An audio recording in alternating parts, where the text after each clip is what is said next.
you can really see that ring light. Please ignore that. Hi guys! Welcome to my YouTube channel. So for those of you who are new here, my name is Vita, and 2 years ago I posted this video, which you guys seem to really like. That was when I had just finished my freshman year at Georgia Tech, and now I'm about to enter my final year. So I thought that hopefully with the things I've learned, I can make an updated and more helpful guide that you guys can use. I will be going over some of the Georgia Tech basics, such as campus buildings, transportation, dining, and housing, as well as touching on some campus culture. And at the very end of this video, I will be answering some of your guys' college and Georgia Tech questions, so make sure you stick around for that. If you guys enjoyed this video, make sure to give it a big thumbs up and comment and subscribe. It really helps me out. All right, let's get into the video. So I'm gonna start off by talking about the Student Center because I did not mention this at all in my previous video. And this is because my freshman year at Georgia Tech back in 2021, the Student Center was under construction, but it has since opened and it has become one of my favorite places on campus. So the Student Center is basically a place where you can grab lunch and chill with friends. You don't really have that intense study vibe that you get in the library or other buildings. There's so many good food options in this building. There's a Panda Express, there's a Chick-fil-A, Twisted Taco, Blue Donkey, the classics, and a bunch of other super good places on the first and second floors. And then on the third floor, you've got kind of like a more quiet study area where you can maybe meet with friends and work on a group project. It's such a great place to just like chill in between classes, grab something to eat, maybe hop on a meeting if you need to. All right, so East and West Campus. In my previous video, I talked a lot about West Campus, but I have since been living on East Campus for 2 years, and here is what I've learned. As I mentioned in the previous video, West Campus is a lot more quiet, East Campus is a lot more loud. I really felt like life was a lot calmer on West Campus. There's a lot more parks, a lot more trees, and a lot less people. So it doesn't have the buzz that East Campus has, but at the same time, there's still plenty of people around. Whereas on East Campus, you definitely have a lot more people, especially at night, walking around. You have the frat houses all next to each other on East Campus. You have some of the older buildings, such as Tech Tower and Britton Dining Hall, but it is not this super loud, busy place where you're just like not able to ever sleep or catch a break. So when you're trying to decide whether you'd like to live on East or West Campus, you should definitely take into consideration who you are as a person. If you like the quiet and the nature and the trees, or if you like to go out at night and see a bunch of people walking around and people coming back from parties. So now we're going to talk about housing, specifically where to live and how to find a roommate. I would recommend that for your freshman year, if you're able to, live on campus. I actually lived on campus my first 3 years, and I honestly really liked living on campus. It's a lot more convenient because you're just right on campus, so you can go from your class to your dorm, back to another class. It's perfect to be able to kind of take a break if you need to, or if you're going to be out late studying or out late partying with friends, you don't have to make this super long commute back to a building that's off campus. It's just right there. And I feel like living on campus is a really great way to meet people. If you are living off campus or if you're commuting from home, you're still gonna be fine. You're still gonna be able to crash at a friend's dorm if you need to. You're gonna still meet a bunch of people. Don't think that this is like the only way to meet people on campus, though it is a really great catalyst in forming those friendships. So Georgia Tech has 3 types of dorms or on-campus housing. There's communal, there's suite style, and there's apartment style. Communal style is that you have a room that you share with another person typically, and then your bathroom and your sink and your shower and all of that is shared with typically, I believe, everybody on your floor. I don't have too much knowledge on communal housing because I completely just avoided this one like the plague. I did not want to share a shower with people. My freshman year, I lived in a suite style dorm, which I really enjoyed. So for the suite style, I still shared my living, sleeping quarters with one more person. And then there was an identical room, just like ours, on the other side, and the 4 of us shared a bathroom and a shower. This was a lot nicer because my bathroom and shower was just right outside my room. So I definitely really recommend that if you're able to live in a suite style, especially if you're a germaphobe like me. And the last style of dorm is the apartment style. So I have been living at the North Avenue apartments for 2 years. They have 4-person or 6-person. I lived in a 4-person, and I had my own personal room and the door closed. Me and one other person shared a bathroom and a sink. Then the other 2 people who lived in our apartment also shared a bathroom and a sink. And then all 4 of us shared a kitchen and a living area. And lastly, let's talk about some off-campus housing options. There's so many living options around Tech, just like so many. You can do your own research on all the apartments. And a lot of these buildings are located maybe a 5 to 10 minute walk from Georgia Tech's actual campus, and they're a lot more luxurious. So typically these off-campus housing options have bigger beds, bigger rooms, and your own personal bathroom. There's also often a gym inside the building and like a lounge area. Some of them even have a rooftop pool. So now let's get into roommates and how to find a roommate. So my freshman year, I picked a random roommate, and I did this through Georgia Tech's roommate finding service. You can answer some questions like sleeping preferences, temperature preferences. The Georgia Tech website will basically like pair you with people that you could potentially get along with. You can message them and then maybe connect on social media and get to know each other better in that way. And I will say that it is very much a 50-50 on whether you get along with your roommate or not. I know people who got along with their roommate initially and then it just like started getting really bad. And I know people who are like best friends with their roommates. If you're going to be living with a random roommate, definitely put in the effort to try to get to know them first. Reach out on social media, maybe stalk them a little bit, see what kind of person they are. Some of the things that you should really take into consideration is sleep schedule, because unless you're a very heavy sleeper, if they're going to be up late studying, or if you're going to be up late studying and they want to sleep, that is going to cause some problems. People are going to get frustrated. Number 2, I would say, is temperature preferences, because if you like it to be cold and they get cold super easily, that's also going to cause some conflicts. The third consideration I would say is how organized and cleanly you are and how important that is to you. Definitely take all of those into consideration. Don't be afraid to ask your roommate, hey, what are your preferences? What is your opinion on this? And if you don't think it's going to be a good match, don't put up with it for a year. Try to figure out these things as early on as possible before committing to a roommate. It is obviously nice to know who you're going to be living with, but at the same time, picking a random roommate can be a wonderful way to meet new people. I'm friends with my random roommate and she has been a major part of my college experience. All right, now let's get into transportation. So there's really 4 ways you can get around campus. The major way you can get around campus is the Stinger buses. This is the Georgia Tech bus system and there's several major routes. How reliable are the buses? Honestly, I would give them like a 70% rating. It's a passing grade. Now that the pandemic has come to an end, the buses can get extremely crowded, like so crowded that sometimes the bus just can't pick up more passengers. This can be an issue if you've been waiting for this bus.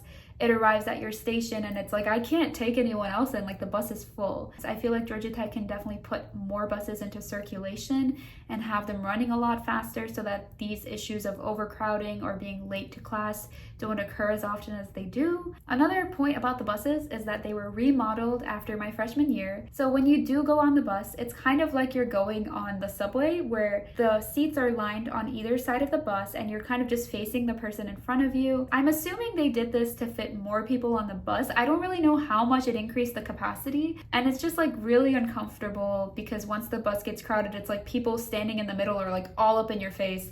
I don't like the Georgia Tech bus system, but I do still use it. So another transportation provided at Georgia Tech are the Stingerettes. So these are like minivans that you can call on the app, and they're like little Ubers that will come pick you up and take you where you want to go. Unlike the Stinger buses, which are available to basically anyone who gets on the bus, Stingerettes you're going to have to be a student at Georgia Tech to be able to use. So you can't just hop on one. You have to be able to call them, and to do that, you need a Georgia Tech account. Another transportation method at Tech are the scooters. There's these like Bird and also Lime scooters that are just like everywhere, and you can just download the app, pay, and use those to get around. Last but not least, you can walk from the edge of East Campus to the edge of West Campus. It's probably a 25 to 30 minute walk. So making friends and keeping old friends from high school. I know this is a really difficult transition when you're going from high school to college. I know it was something I was really anxious about. And what I will say to you is if it's a strong friendship, you have nothing to worry about. It is going to be different from high school because you won't be seeing those same people every day. People are going to be out of state, people are going to be at different colleges, and even if you are in the same college, it's very, very likely that you will find your own separate friend groups. And that's completely okay because college is such a wonderful time to meet new people. I remember in my little tiny pond of high school, I used to think, wow, these are my people, and I found my people. And when I went to college, I realized, oh my God, I get along with these new people so much better. Like, these are my people. And I just hadn't realized because I had never met them. So don't be afraid of meeting new people. Change is a beautiful thing and you're going to make plenty of friends in college, I promise you. So let's get into dining plans. The necessity of a dining plan depends on your specific situation, but it is also really nice to have a dining plan where you can just go to the dining hall at any time during the day, tap in and get something to eat. It's super quick, there's a lot of different options, and even though it's like not the best food, it was still nice to have that option. After I moved to an apartment style dorm my sophomore year, I barely used the dining plan because I had a kitchen, so I could do some of my own cooking. I could heat up the food right there in the kitchen, and I had a much bigger refrigerator to store my food in. So for my sophomore year, I had actually purchased 50 meal swipes for every semester, and I think I only used about 20 or 30 each semester, and that was me actively trying to use them so they don't go to waste. And then my junior year, I just completely did not purchase any meal swipes. I only purchased dining dollars, which I will get into briefly, and I honestly feel like that was the perfect choice. So another dining option, which I briefly mentioned earlier, are dining dollars. These are basically funds that you can load up to your buzz card and then use your buzz card to pay for food around campus. So the convenience of dining dollars is you don't have to like pull out a wallet or cash. You can just tap your buzz card and you're good to go. And the second super good thing about them is they are tax-free. So you don't have to pay taxes when you purchase your meals. You can save a bit of money by loading those funds onto your buzz card. So let's talk about life in Atlanta. As a Georgia native, I'm honestly pretty used to how Atlanta is and the culture and the setup of the city. And I really like Atlanta. I like how much like nature you can find even though it is still a big city. And I really like just like the overall culture of the city. Georgia Tech is like a little mini oasis inside of Atlanta, and you can really feel like you're on campus when you're there, just surrounded by the city. And I really like that vibe, because whenever you do want a little adventure, you can always just like walk off campus and kind of go somewhere in Atlanta, like a cafe, a club, whatever it may be. And there's a MARTA station super close to campus that you can take if you want to go somewhere out a little bit further, with the point that Atlanta public transportation is not very good. I will be very honest and say that Atlanta is not the safest place at night. I would not recommend going anywhere alone at night, especially if you are a vertically challenged female such as myself. I usually like to go in a group of friends or with my partner because I just don't feel super safe going out in the city at night, or even in the morning, honestly. I don't want to bash on Atlanta too much because it's still a wonderful city. There's so much to explore, so many good places to eat. And I feel like Atlanta has developed so much in the past few years that there's always just like more things opening and more things to do. Let's talk about my fit people who go to the gym. The CRC, or the Campus Recreation Center, is the Georgia Tech gym. It's located on West Campus and it's this big facility. There's a bunch of machines that you can use. There's tennis courts, basketball courts, little dance rooms that you can use, even like a golf simulator and a rock climbing wall. So there's a bunch to do in there, and it's free for students. The fee is covered when you pay your tuition, so you can just use your buzz card, tap on in, and go ahead and go into the CRC. It's a wonderful place to just like do something for yourself, take care of your body, and I'm really glad that this is something that Georgia Tech provides. So for all my new freshmen,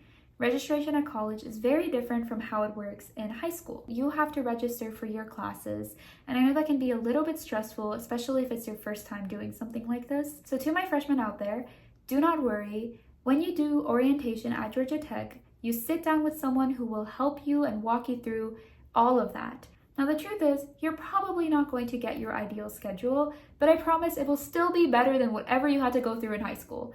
Since my last video, Georgia Tech has updated their registration system. So now you can pre-plan all of your courses, and when your registration time opens, you can basically just click add all, register, and just cross your fingers that you get all the classes that you want. Georgia Tech also does registration in phases. So there's phase 1 and phase 2 of registration. Phase 1 opens basically the previous semester. So you would register for spring of 2025 classes and fall of 2024. Then in the first week of classes, which is called syllabus week or add drop week, that's when phase 2 opens up and you can basically alter your schedule however you see fit. I also want to introduce you guys to 2 very helpful sites that I have deeply relied on for planning out my schedule and how I'm going to take my classes. So the first one is DegreeWorks. This is linked to your Oscar account on Georgia Tech, and it's basically just an outline of your degree and all the classes you have gotten credit for, all your in-progress classes, and all the classes you still need. It's a wonderful visual to see where you are with your classes. It'll display your GPA, your academic standing, your major, and your minor if you have one. And then the second website is something called GT Scheduler. This is such a wonderful tool to visualize your schedule, and it kind of gives you like blocks for the classes so you can see how those fit into your schedule. You can color code them, you can see how many seats are available, and you can actually click on the professor and you can see what their rating is that other students have given them. So it's a really great tool to figure out what classes you want to take with what professor and when. So let's get into the bookstore and that Georgia Tech merch. I remember I was like so confused, where can I find some nice Georgia Tech merch? And it is at the Barnes & Nobles located in Tech Square. So this building is a 2-story building. The first floor is basically just Georgia Tech merch. Very overpriced, but GT merch nonetheless. And then there's these 2 escalators, and if you go up, that's where you can find some basic school supplies if you need it, and then all of your textbooks for your classes. Let's talk about some places where you can study. I tend to study in the library, and that's because I like to not be in the setting I live in. So you can always study in your room, in your dorm if you would like. I use the term library very generally because the Georgia Tech Library is actually 3 buildings that are connected to each other. So the first one is the Colk, and this place contains some labs and some classes, but also some really great places where you can meet with people or where you can sit down and study. The second one is PG or Price Gilbert Library, and this is the actual library. So also a bunch of really great places where you can sit and study with friends, by yourself. And then lastly is Crossland Tower. Crossland Tower is like primarily a study area. The 6th and 7th floors, which are my favorite places, are quiet floors. So if you like to study in a more quiet environment, those 2 floors are designated quiet areas. There's rooms you can rent out in Crossland and in PG and in Colk if you're doing a group project where you need to film or work together. I think basically all of the rooms you rent out have little TVs in them if you're doing a presentation where you'd like to run through with people. So super great resources in the library. You can also study at some of the cafes around campus. There's so many of them. So the last little point here is campus culture. Mainly, I want to talk about this stereotype that Georgia Tech is this super hard, stressful school, that you're not going to have any work-life balance, that you're going to be just overwhelmed all the time. So there is a reason Georgia Tech has a name for itself. The classes are challenging, but if you got into Georgia Tech, you're fine. You got this. Now, if you're coming straight from high school, you have to be okay with the fact that there's a learning curve in college. You're not going to be able to cram the night before and get 105 on your exam. That's just not logistically possible. And even if this happens for you once or twice, do not bet on it because it's not going to happen every single time. What's more likely to happen is that you will figure out for yourself what are the best ways to study. And there's so many different ways that you can learn to study and learn what works for you, what works for class. There's so many resources that Georgia Tech provides for you, so it's not really as stressful as you think it might be. And a really great thing that Georgia Tech does that I didn't know is that if you get an A in a class, that is an A that goes on your transcript. It doesn't matter if you got a 100 in the class or a 90, that is an A that goes on your transcript. So there's so much wiggle room if you don't do as well on an exam. In terms of like campus fun and events, you should go to campus events. There's some really good ones like Six Flags Night and Aquarium Night.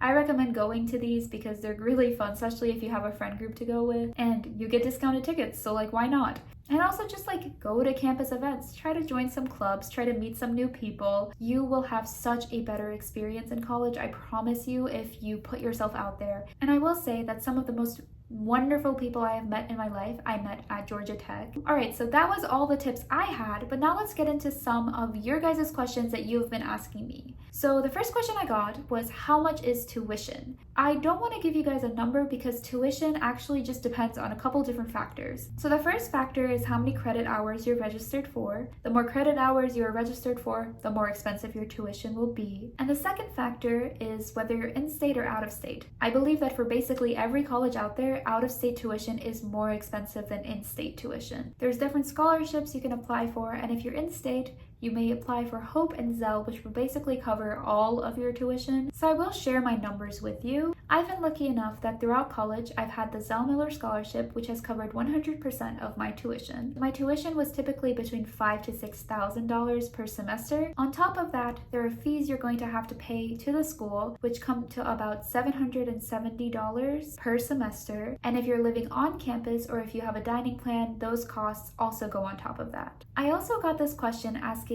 how to balance studying and social life. I would say with an active effort. Do not get caught up with all the studying. Give yourself breaks. It is so much easier to have a social life in college versus high school because you have breaks throughout the day where you can just grab some lunch with friends. You'll have group projects where you guys can meet, grab some food, and work with each other. And then you can also just like go out, like on a random Wednesday night, go get dinner with your friends if your classes end early. Honestly, there's so many more opportunities to have time for yourself or with your friends as long as you're being active about reaching out to people, making plans, going out, maybe going to parties or going to club events. I think also just maintaining a certain level of responsibility that you are still a student. So if you have an exam the next day, maybe just don't go out partying until 3 a.m. Keep yourself accountable, make a planner, mark all of your exams so that you know what's coming up, kind of like be able to visualize when you're making plans with people so that you can keep those commitments while not sacrificing your academic performance. I got another question about getting credit from AP scores. So Georgia Tech can be a little stingy with awarding credits for AP scores. I got a 5 on both AP Chem and AP Bio, but I was only given credit for Chem 1 and Bio 1 at Georgia Tech. The same is true for AP Lit and Ling. I took both of those classes and got a 5 on both AP Lit and AP Ling, and I was only given credit for English 1 and I still had to take English 2 at Georgia Tech. So you are awarded some credit and Georgia Tech wants to see that you are taking those AP classes. However, there are certain classes where you're not given 100% of the credit the same way you would be in other colleges. Somebody asked me how many years of foreign languages I studied at Georgia Tech. Georgia Tech has this humanitarian requirement that you need to meet, and you can do that in a couple different ways. One of the ways you can do it is by taking language classes, which is what I recommend. So I took 3 semesters of Korean. I only needed to take 2 to fulfill the requirement, but I took 3 semesters because I really enjoyed it. Somebody asked, do you need a fridge and a microwave in your dorm? Yes, for your freshman year, specifically the microwave. I used it a lot to heat up food or make myself coffee in the morning. However, after I moved to the apartment style dorm, I really didn't need it because the kitchen came with a microwave. As for the fridge, I think that it's nice to have my own personal fridge. Even now that I have a fridge that I share with my roommates, it's nice to have like this extra space that's just for me and like people won't like be putting stuff in front of my stuff in the fridge. I think both are really nice to have, especially if you are living in freshman housing. Somebody asked, does living on West mean you won't go to most parties? Absolutely not. Honestly, I went to more parties when I lived on West than when I lived on East. If you cannot catch a bus or a stingerette, you can just walk. It's like a 30-minute walk maximum. It really doesn't matter whether you live on West or East. You will be able to attend plenty of parties. Okay, we're gonna end with this question because it made me laugh. Somebody asked, how cooked am I freshman year at Tech? You'll be fine. I promise you will be fine. I was so stressed going into college. I was like, how am I supposed to handle this? This is so many changes, so many new things to learn and figure out. And yes, it is many new things to learn and figure out, but there is so much beauty in that. In my experience, college was not only a more fun experience, but also a less stressful experience than high school was for me. You're not going to be cooked. I promise you will be a-okay and you will figure it out. I know that this has been a pretty long video, but I hope that you guys all found it helpful. And if you did, make sure you like and subscribe. And if you have any further questions, feel free to leave those in the comments below. And good luck with your oncoming year at Tech. Bye!